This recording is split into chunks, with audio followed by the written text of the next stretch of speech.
Uno, dos, tres. ¡A la Madrid! 안녕하세요, 마스타입니다. 이번 영상은 라리가의 강등권 싸움 영상입니다. 지금 라리가 강등권 싸움은 그야말로 박 터진다라는 말이 가장 잘 어울립니다. 22 오비에도는 강등 확정이지만 18위, 19위를 가지고 서로 강등당하지 않기 위한 싸움이 굉장히 치열합니다. 18위 마요르카와 19위 레반테의 승점은 39점으로 동률이고 8위 소시에다드와 불과 6점 차이입니다. 그 어떤 리그도 이렇게까지 오밀조밀하게 모여있지 않습니다. 물론 사실상 저는 세비야까지는 완전한 안정권이라고 생각합니다. 그런데 남은 두 경기에 따라 승점 40점을 넘기고도 강등당하는 그림이 충분히 나올 수도 있을 만큼 라리가 강등권 싸움은 치열하고 누가 강등당할지 아무도 모릅니다. 그럼 어떤 경기가 강등권 싸움의 핵심으로 작용했는지 살펴보고 강등권에 걸린 팀들의 남은 경기를 살펴보겠습니다. 언제나 말하지만 강등 확률 76.10%였던 세비야가 어느새 리가 12위에 위치하게 됐습니다. 최근 3경기에서 파죽의 3연승을 달리며 강등권에서 탈출한 모습입니다. 최근 세비야 경기는 그야말로 피 터집니다. 보는 재미가 있습니다. 이게 강등로이드지 라는 말이 절로 나오는 절박한 경기력을 보여줬습니다. 지금 세비야의 승점은 43점 12위로 강등권과 4점 차밖에 안 난다고 하지만 남은 경기는 고작 2경기로 사실상 4점이란 격차는 쉽사리 뒤집히기 힘들기 때문에 세비야는 이미 생존이란 말을 붙여도 된다고 생각합니다. 세비야의 남은 경기는 레알 마드리드와 셀타비고 원정으로 앞에서 벌어놓지 못했으면 정말 강등의 나락으로 빠져버릴 수도 있었습니다. 이전 비아레알전 먼저 2골을 실점하며 마르셀리노의 두 줄 수비에 당하겠다 생각했지만 세비야가 결국 역전해내며 힘을 보여줬습니다. 이 정도 모습이면 남은 레알 마드리드전과 셀타비고 원정도 충분히 경쟁력이 있으며 25-26 시즌을 잘 마감할 수 있어 보입니다. 발렌시아도 살펴보면 저는 5경기 남은 시점 그 누구보다 빡센 일정을 가지고 있다고 말했었습니다. 그런데 발렌시아도 결국 세비야와 같은 승점으로 승자승 원칙에 따라 세비야 원정에서 승리했던 발렌시아가 리가 11위에 올라와 있습니다. 아틀레틱 클루브 원정에서 승리한 것이 매우 중요하게 작용했습니다. 아틀레틱 클루브 입장에선 니코 윌리엄스가 또 부상으로 나가면서 공격의 활로를 잃은 느낌이 컸습니다. 그런데 발렌시아의 그 우마 사디크가 득점해내며 발렌시아가 승리했습니다. 이 원정에서 얻은 승점 3점은 매우 컸고 라요전도 무승부로 승점 1점을 가져왔습니다. 발렌시아의 남은 경기는 소시지 원정과 바르셀로나로 남은 경기를 생각하면 앞에서 승점 4점을 따놓은 게 확실히 크게 작용하고 있습니다. 세비야와 마찬가지로 2경기 남은 시점에서 승점 4점 차는 안정권이라고 생각합니다. 그리고 최근 소시지랑 알라베스에게도 꾼한 지원금을 먹여준 바르셀로나를 생각하면 발렌시아도 남은 2경기에서 좋은 마무리를 할 수 있다고 생각합니다. 세비야 발렌시아와 단 승점 1점 차이인데 승점 42점으로 오사수나 에스파뇰은 참 애매합니다. 그도 그럴 것이 강등권과의 승점 차이는 단 3점입니다. 경기 결과에 따라 순위가 정말 어떻게 바뀔지 예상할 수가 없습니다. 먼저 오사수나부터 말해보자면 지금 오사수나는 매우 안 좋습니다. 최근 3경기에서 모두 패배하며 결국 강등권의 위험으로부터 안전하지 않게 됐습니다. 바르셀로나와 아틀레티코 마드리드와의 경기는 그렇다 치더라도 레반테 원정에서는 확실히 잡을 필요가 있었습니다. 하지만 오사수나도 어쨌든 득점에서는 결국 부디미르에게 의존할 수밖에 없다는 나름의 약점을 가지고 있고 레반테전 세르히오 에레라 골키퍼의 퇴장으로 경기가 완전히 가버렸습니다. 결국 최근 3경기를 보면 모두 한 골 차이로 부디미르가 해주지 못하는 상황에서 오사수나의 공격력은 너무나도 약해집니다. 그럼에도 부디미르는 확실한 공격수로 라리가 3강과 몇몇 팀을 제외하고는 라리가에서 분명히 통하는 공격수입니다. 오사수나의 남은 경기는 에스파뇰과 헤타페 원정입니다.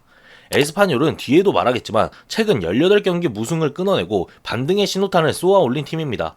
그리고 오사수나와 같은 승점에 걸려있는 경쟁팀입니다.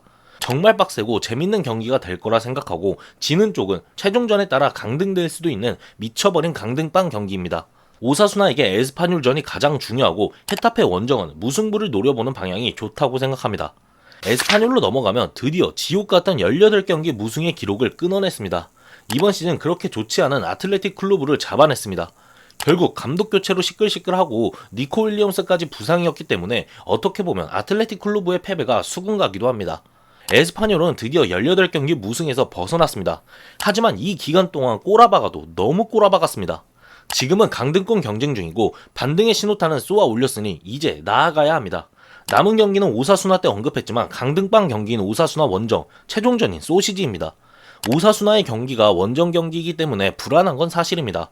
그럼에도 클로브전 두 골 모두 오픈플레이 득점으로 세트피스가 주 득점원이었던 에스파뇰에게는 고무적인 부분입니다. 그리고 최종전인 소시지는 최근 소시지 경기력만 보면 에스파뇰이 홈에서 충분히 해볼 만하다고 생각합니다. 지로나, 알라베스, 엘체, 마요르카, 레반테 이 친구들은 진짜 강등을 목앞에 두고 있습니다. 이들에 대해 말하기 전 먼저 마요르카, 레반테는 묶어서 말하겠습니다. 왜냐면 사실상 여기 두 팀 중 한 팀은 무조건 강등이라고 생각합니다. 아니 어쩌면 둘 다 강등의 구렁텅이로 빠질 수도 있습니다. 마요르카는 기존 제가 예상했을 때 데미첼리스 감독과 은바페 다음으로 피치치에 가까운 무리치가 있기 때문에 강등당할 확률이 적다고 생각했습니다. 레반테는 최근 오사수나전 셀타비고 원정에서 뒷심을 보여주며 모두 승리해 지금 강등권 싸움을 할 수 있는 상황까지 올라온 것입니다. 이 두 팀 라리가 37라운드에서 맞붙습니다. 강등권 싸움에서 이 경기는 빅매치입니다. 사실상 이 경기에서 패배한 팀은 강등 확정입니다. 물론 다른 팀의 상황은 봐야 하지만 18위 마요르카와 19위 레반테와의 맞대결에서 패배한 팀은 한 경기 남은 시점에서 너무나도 불리해집니다. 이 맞대결에서 유리해 보이는 건 당연 레반테입니다.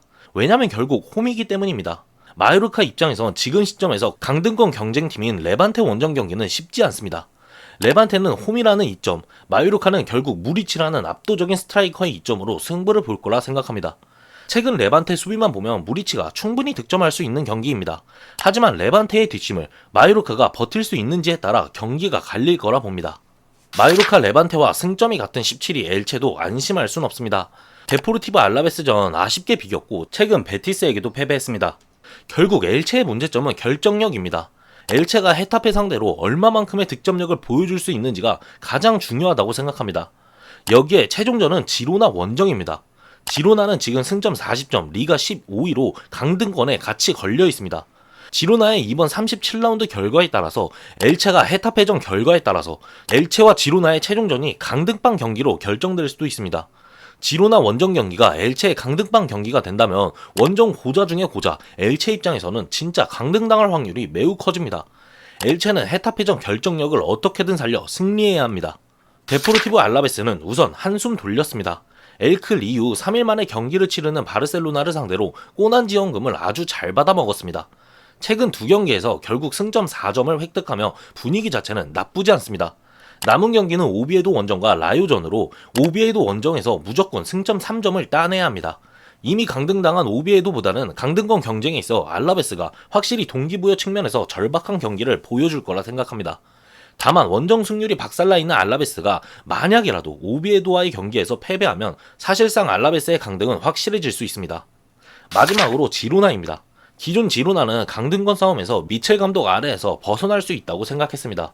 그런데 최근 6경기 무승으로 처참합니다. 여기도 결국 득점력입니다.